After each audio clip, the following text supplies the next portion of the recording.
If you feel like your story is too hard to tell, that you're too many things at once, that the stories that you carry are tender, that your story doesn't sound the same as those that you see in mainstream spaces, if trying to tell your story feels like cutting off truths and parts of you just so that you can fit into a box, you're not alone and you're not crazy, and you're definitely not the problem.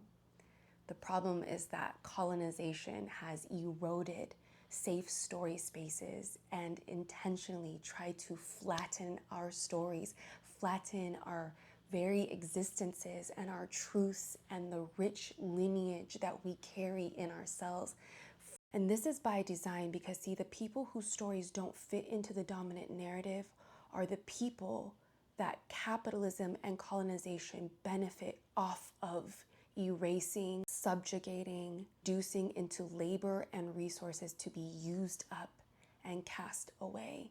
In other words, capitalism and colonization benefit from eroding our humanity, and stories and community keep us human. So to do your story work is a radical act of reclaiming your true humanity. To do your story work, to insist in not being reducible, is to tap into power that contests the powers of oppression.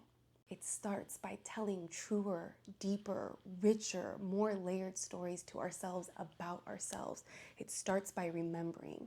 It starts by sharing our wisdom, our histories, our cultures, our languages, our versions of love, of relationship, of survival, of joy, of making it, of hope.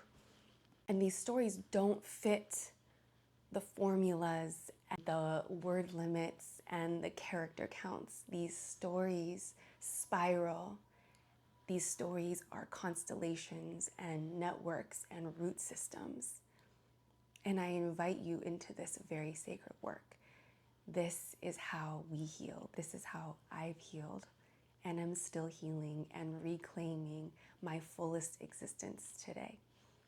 So if you are being called to do this work, I invite you to get started with my story workbook I've put together for us. Find yourself here. And I invite you to join us in our first Write and Wonder session next week. Link in my bio to find out how to jump in.